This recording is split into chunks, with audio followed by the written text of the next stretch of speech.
Hello friends, welcome to chef food Tamil. நான் உங்கள் chef John. இந்த வீடியோவில் நம்ம என்ன பார்க்க போகிறோன்னா மீன் குழம்பு தான் பார்க்க போகிறோம். பல மீன் சொல்லுவாங்க, எங்கள் ஊர் சைடில் பல மீன் சொல்லுவாங்க. அது எப்படின்னு கேட்டிங்கன்னா, நிறைய வெரைட்டி மீன், அந்த 2-3 வெரைட்டி போடுவாங்க. அதோட டேஸ்ட்டும் ப்ளஸ் மாங்காவும் போட்டு வைக்கிறதுனால டேஸ்ட் எப்படி சொல்கிறதுனா வேறு லெவலில் இருக்கும். மீன் குழம்பு எப்படி வைக்கிறதுன்னு பார்க்கலாம். நீங்கள் ஷெஃப் ஃபுட் தமிழ் சேனலுக்கு நியூ வியூவராக இருந்தால் சேனலை சப்ஸ்கிரைப் பண்ணி சப்போர்ட் பண்ணுங்கள். கூடவே இருக்கிற பெல் பட்டனை அழுத்திக்கோங்க. இப்போ வாங்க மீன் குழம்பு எப்படி வைக்கிறதுன்னு பார்க்கலாம்.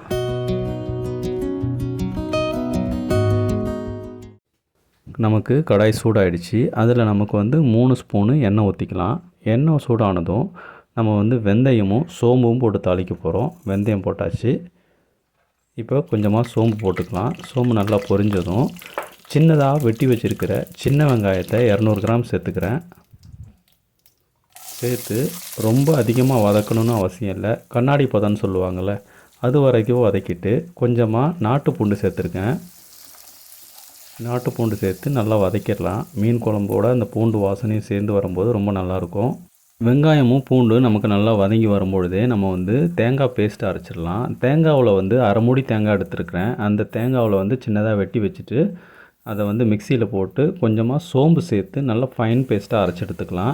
இந்த சமயத்தில் பழுத்த தக்காளியாக 2 பழுத்த தக்காளியை சின்னதாக வெட்டி வச்சுருக்கிறேன். அதை சேர்த்து நல்லா வதக்கிக்கலாம். தக்காளி கூடவே கொஞ்சமாக மஞ்சத்தூள் சேர்த்து வதக்கினோம்னா சீக்கிரமாக தக்காளி நமக்கு மசிஞ்சு வந்துடும். இந்த அளவுக்கு நமக்கு மசிஞ்சு வந்ததும் குழம்பு மசாலா தூள் சேர்த்துக்கலாம். இந்த குழம்பு மசாலா தூள் நான் முன்னாடியே எப்படி செய்கிறதுன்னு நான் வீடியோ போட்டிருக்கேன். அதை டிஸ்கிரிப்ஷனில் லிங்க்கில் கொடுக்குறேன், நீங்கள் போய்ட்டு பாருங்கள். இந்த குழம்பு மசாலா தூளை நான் 4 டீஸ்பூன் சேர்த்துருக்கிறேன். அப்போ தான் நமக்கு குழம்பு ரொம்பவும் திக்காகவும் இல்லாமல் ரொம்பவும் தண்ணியாக இல்லாமல் மீடியம் திக்னஸில் இருக்கும் நமக்கு. இப்போ நல்லா வதங்கினதும் கொஞ்சமாக நம்ம தண்ணி ஊற்றி குழம்பு நல்லா கொதிக்க விட்டுக்கலாம். மசாலாவோட பச்சை ஸ்மெல்லாம் போகிறதுக்கு. நான் பெரிய நெல்லிக்காய் அளவுக்கு புளி எடுத்திருக்கேன். இதை நம்ம ஊற வச்சு நம்ம கரைச்சி வச்சுட்டோம். உங்களுக்கு அளவுக்காக தான் நான் இந்த சமயத்தில் காட்டுறேன். நல்லா திக்காக கரைச்சி இந்த குழம்புல ஊற்றி நல்லா கொதிக்க விட்டுடலாங்க. இந்த சமயத்தில் குழம்புக்கு தேவையான உப்பு சேர்த்துக்கலாம். குழம்பு திக்காக கொதிச்சிட்ருக்கு. இந்த சமயத்தில் திரும்பவும் அரை சொம்பு தண்ணி ஊற்றி நல்லா கொதிக்க விட்டுடலாங்க. நல்லா கொதித்து வந்ததும் நமக்கு கிட்டத்தட்ட 10 நிமிஷம் இது கொதிக்கணும். இந்த சமயத்தில் நம்ம மாங்காய் சேர்த்துக்கலாம். மாங்காய் இந்த சமயத்தில் சேர்க்கறதுனால தான் அது நல்லா குக் ஆகிடும். இப்போ மீன்லாம் உங்களுக்கு 5 நிமிஷத்தில் குக் ஆகிடும். ஸோ அதனால் மாங்காவை நம்ம கொதித்து கொஞ்சம் நேரம் கழித்து நம்ம சேர்த்துடலாம். இந்த அளவுக்கு கொதித்தவொடனே நம்ம மாங்காவை சேர்த்துக்கலாங்க. மாங்காவை நான் சின்ன சின்ன துண்டாக வெட்டி வச்சுருக்கிறேன். இதை நம்ம சேர்த்துக்கலாம். மாங்காவை சேர்த்து நல்லா கிளறி விட்டுடலாங்க. கிளறி விட்டுட்டு 8லேருந்து 10 நிமிஷம் நல்லா மாங்காய் வேகணும். மாங்காய் நல்லா முக்கால் பதமாக நல்லா வெந்துடணும். முழுசாக வெந்துடக்கூடாது. நம்ம மாங்காய் முழுசாக வெந்துருச்சுன்னா கரைஞ்சிரும். அதனால் நம்ம மூடி போட்டு 8லேருந்து 10 நிமிஷம் மாங்காவை வேக வச்சுக்கலாம்.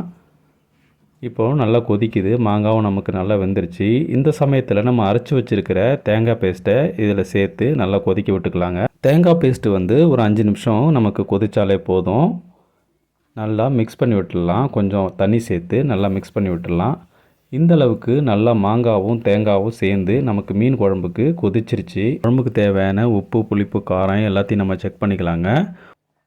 உப்பு மாத்திரம் கொஞ்சம் கம்மியாக இருக்குது. நான் உப்பு சேர்த்துக்கிறேன். உப்பு சேர்த்து நல்லா கிளறி விட்டு நல்லா கொதிக்க விட்டுடலாங்க. இந்த சமயத்தில் நம்ம கழுவி வச்சுருக்கிற ஒரு 3-4 வெரைட்டியான மீனை இதில் நம்ம சின்ன மீன் தான் சேர்க்க போகிறோம். அதை சேர்த்துக்கலாம்.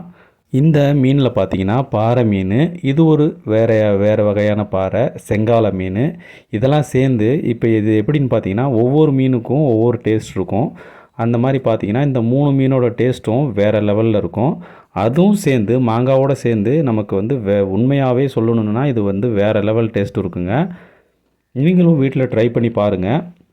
அழகாக மீன் குழம்பு ரொம்பவும் அப்படியே கிண்டாமல் சும்மா அப்படியே பதமாக கிண்டி வச்சு மாங்காவும் ஈக்குவலாக அது வேகிற மாதிரி நமக்கு மீன் ஒரு கொதி கொதித்தாலே போதும், வெந்துடும். சின்ன சின்ன மீன் தானே, அதனால் வெந்துடும். ஒரு 2-3 மினிட்ஸ் நம்ம கொதிக்க வைக்கிறோம். நமக்கு அருமையாக மீன் குழம்பு ரெடி ஆகிடுச்சு. கடைசியாக கருவேப்பிலையும் கொஞ்சம் பச்சை மிளகாவும் வாசனைக்காக நம்ம போட்டு இறக்கிக்கலாங்க மீனை. பாருங்கள், அதோட அழகே வேறு லெவலில் இருக்குது.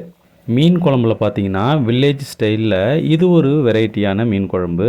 பல மீன் போட்டு மாங்காய் போட்டு வைக்கிறதுனால இது நல்ல டேஸ்ட்டில் இருக்கும். அவ்வளோதான் ஃப்ரெண்ட்ஸ், நமக்கு அருமையாக மீன் குழம்பு வில்லேஜ் ஸ்டைலில் சூப்பராக ரெடி பண்ணிட்டோம். நீங்களும் வீட்டில் ட்ரை பண்ணி பாருங்கள். இந்த வீடியோ உங்களுக்கு பிடிச்சிருந்துச்சுன்னா சேனலை சப்ஸ்கிரைப் பண்ணி சப்போர்ட் பண்ணுங்கள். கூடவே இருக்கிற பெல் பட்டனையும் அழுத்திக்கோங்க. நான் போடுற வீடியோ உங்களுக்கு நோட்டிஃபிகேஷனாக வந்துக்கிட்டே இருக்கும். பார்க்குறதுக்கே அவ்வளோ அழகாக இருக்குங்க மீன் குழம்பு. இந்த வீடியோ உங்களுக்கு பிடிச்சிருந்துச்சுன்னா உங்கள் ஃப்ரெண்ட்ஸ் அண்ட் ஃபேமிலிக்கு ஷேர் பண்ணுங்கள். அடுத்த ஒரு வீடியோவில் உங்களை சந்திக்கிறேன் ஃப்ரெண்ட்ஸ்.